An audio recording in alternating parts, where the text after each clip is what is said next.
Amis du ressuscité, bonjour. J'espère que vous allez bien. Voici le journal de la peste, épisode numéro 18. Est-ce que la foi est une pensée unique? Est-ce que la foi catholique est une pensée unique? Est-ce que tous les catholiques doivent penser exactement la même chose au même moment pour être vraiment catholiques? Pour répondre à cette question, je vais procéder en 3 temps. Les 2 premiers seront extrêmement rapides parce que ce n'est pas le cœur de mon sujet. Ce sera la pensée unique d'état, ensuite la pensée unique data, et enfin, est-ce que la foi catholique est une pensée unique ou non? Alors la pensée unique d'état, vous voyez bien ce que c'est quand un état ou on pourrait dire un gouvernement ou une forme de gouvernement, ça peut être très local, d'ailleurs c'est pas forcément à l'échelle d'un pays, ça peut être à l'échelle de plusieurs pays ou au contraire à l'échelle d'une petite association locale. C'est une personne qui détient un pouvoir, quelle qu'elle soit, qui déclare que on doit penser telle et telle chose.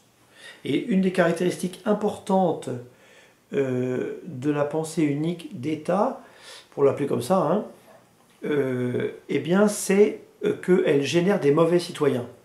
Des gens qui sont pas dans le moule, qui ne sont pas dans le mouvement, et du coup, voilà, on met de côté celui qui ne pense pas comme tout le monde.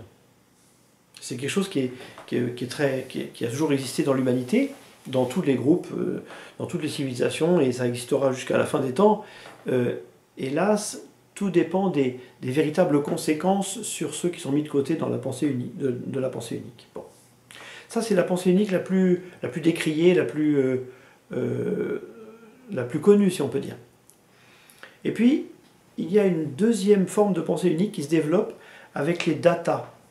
Alors, ce qu'on appelle les data, ou le data, ou la data, j'ai eu plusieurs définitions sur Internet à ce sujet. En tout cas, les data, ce sont les données informatiques qui peuvent circuler dans un réseau donné. Bon. Alors, qu'est-ce que ça veut dire concrètement? Ça veut dire que vous allez par exemple sur YouTube, là vous êtes actuellement sur YouTube. En regardant cette vidéo, vous êtes sur le moteur de recherche de YouTube. Et donc c'est YouTube qui vous propose la vidéo d'aujourd'hui et de maintenant. Imaginons que vous alliez sur YouTube pour regarder l'interview d'un homme politique précis. Bon. À ce moment-là, l'ordinateur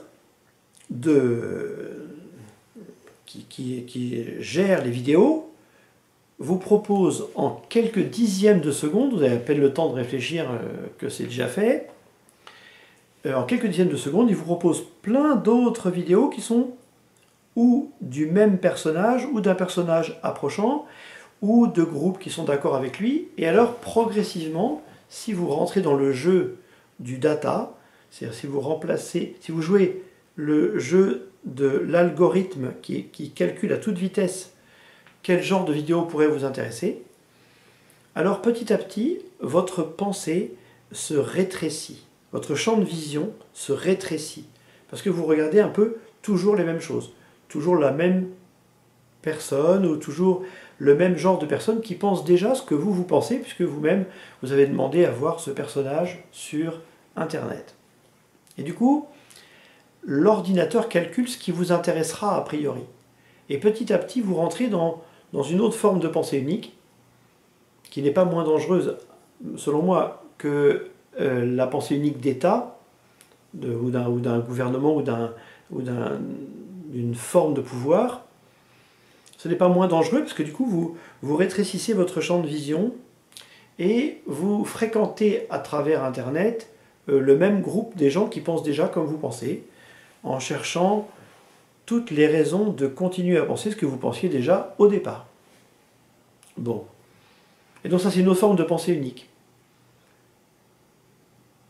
Mais, une fois qu'on a décrit la pensée unique d'état et la pensée unique data, La question qui se pose maintenant, et qui est le cœur de mon sujet, et qui est ce qui nous intéresse vraiment dans cette vidéo, c'est est-ce qu'il y a une pensée unique catholique? Est-ce que, par hasard, quand on est catholique, on rentre dans une pensée unique, une forme de pensée unique?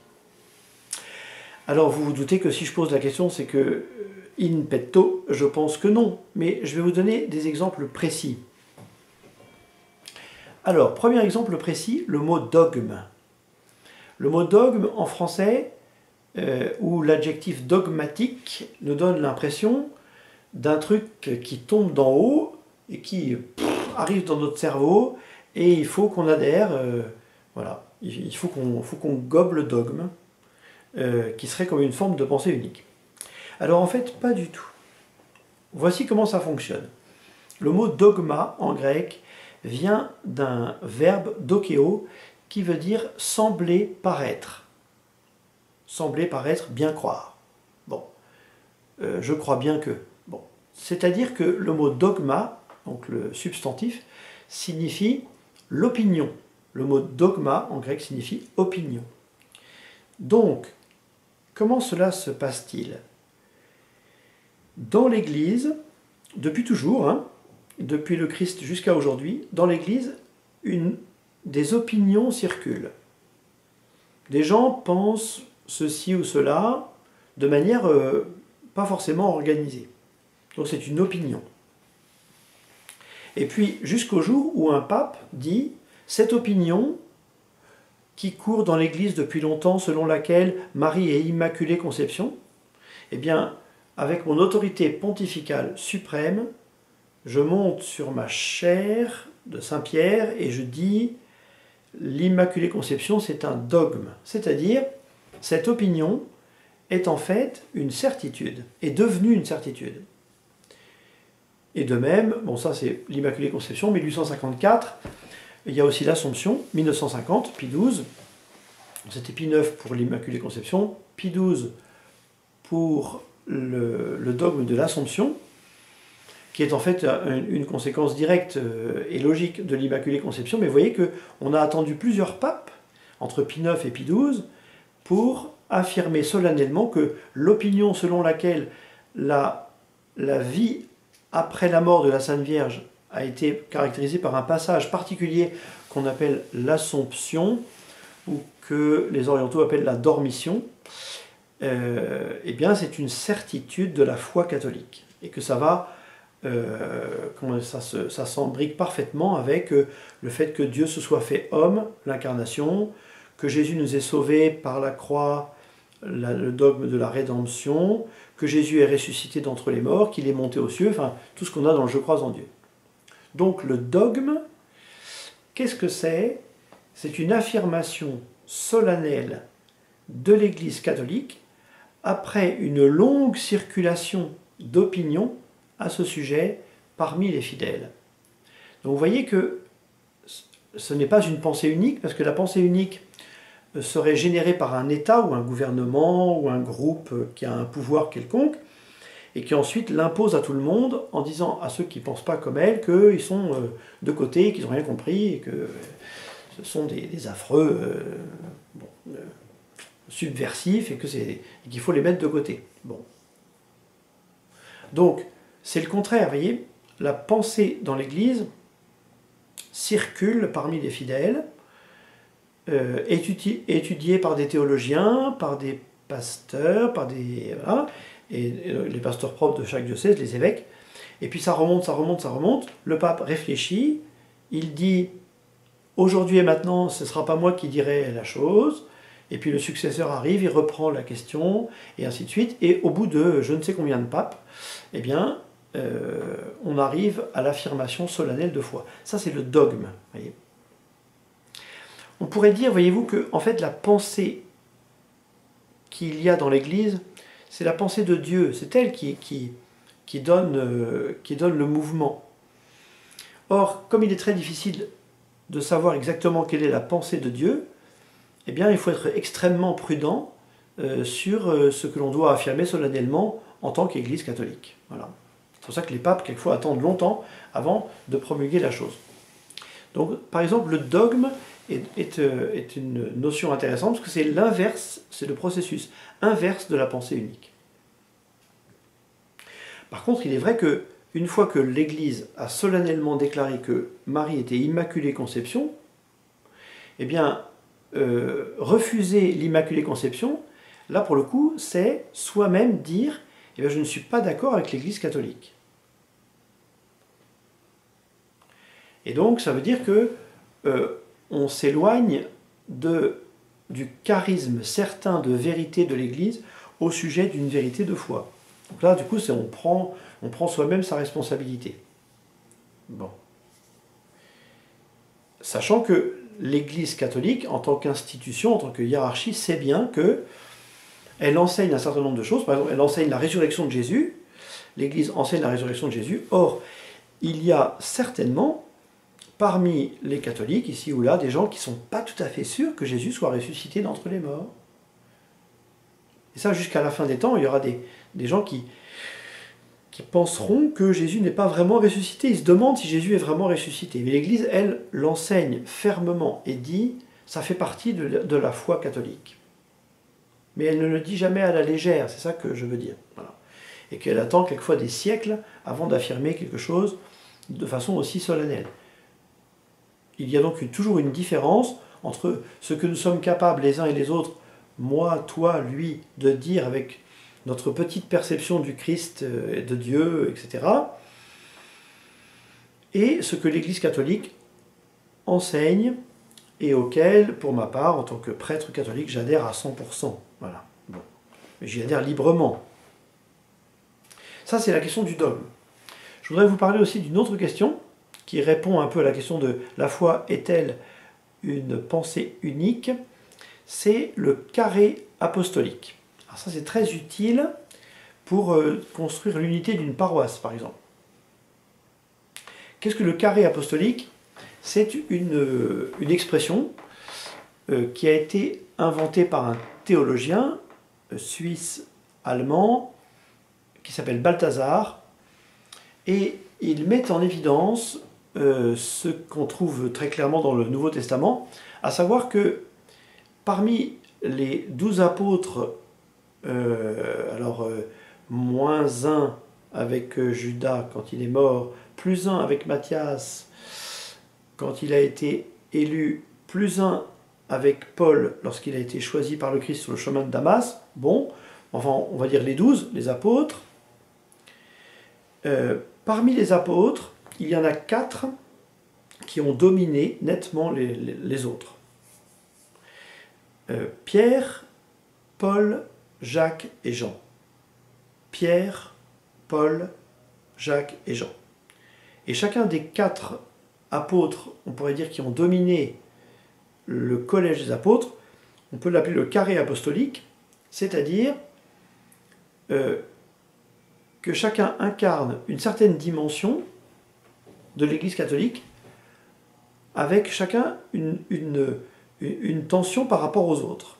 Pierre, c'est celui qui dirige, c'est celui qui est responsable de l'unité de l'ensemble.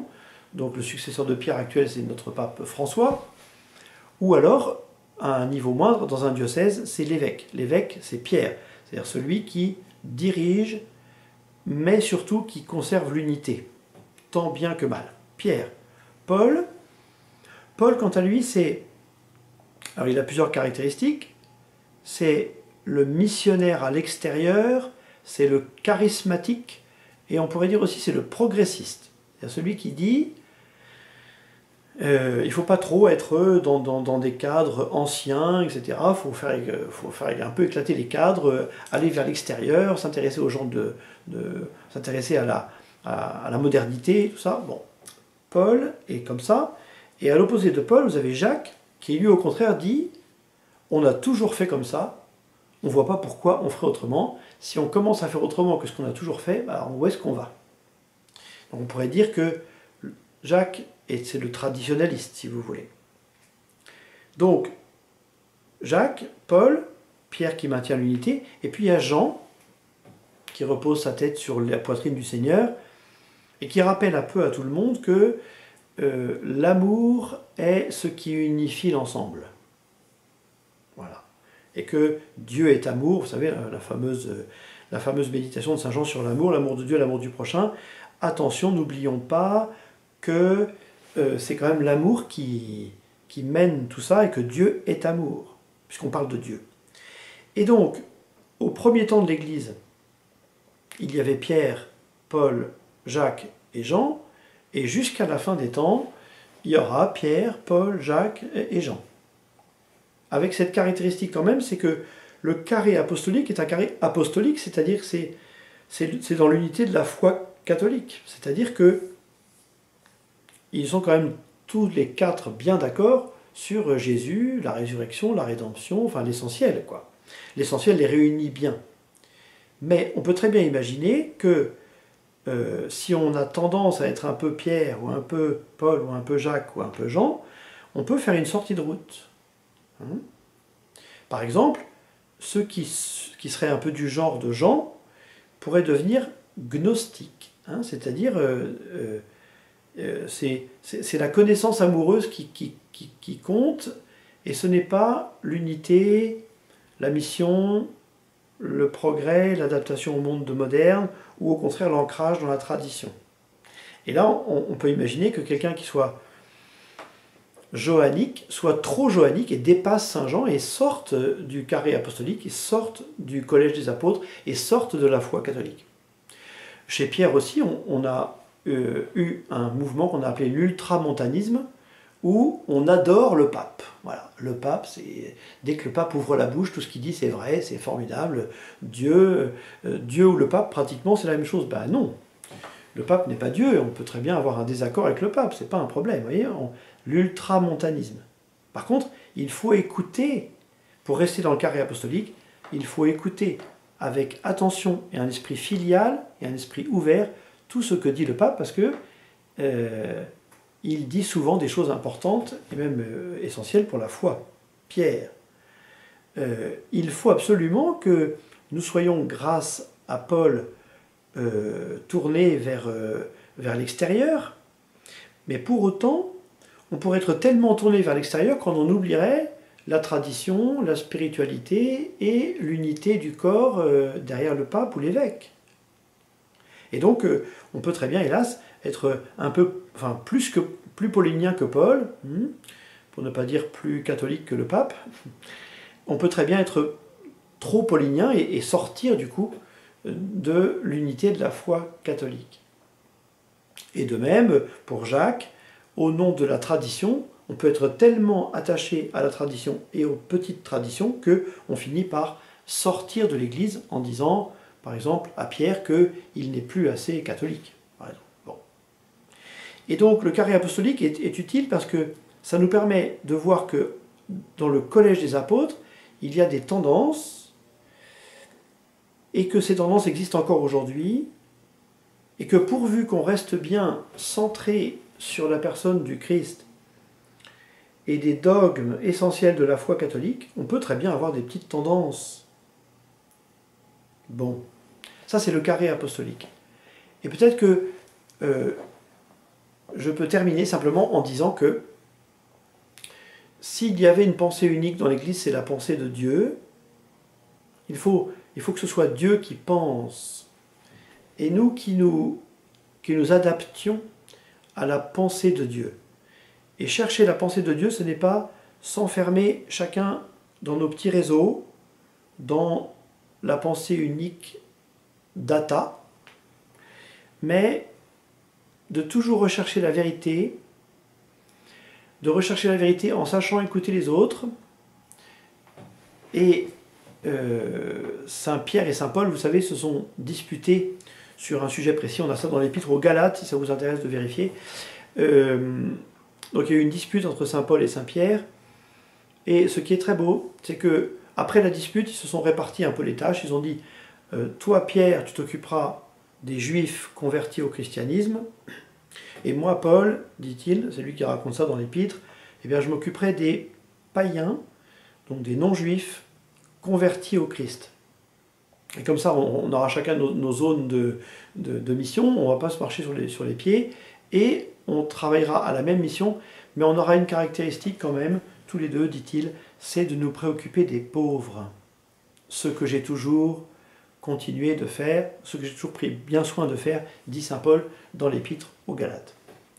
Donc, le soin des pauvres et l'adaptation à la pensée de Dieu, grâce au travail de l'Esprit Saint en nous, fait que on adaptera notre pensée à la pensée de Dieu sans avoir de pensée unique, si ce n'est l'unité de la foi transmise par les apôtres et authentiquement conservée par l'Église de manière solennelle, grâce au charisme du pape quand il parle depuis sa cathèdre, ex cathedra, lorsqu'il parle solennellement au nom de toute l'Église catholique pour nous guider dans la foi chrétienne.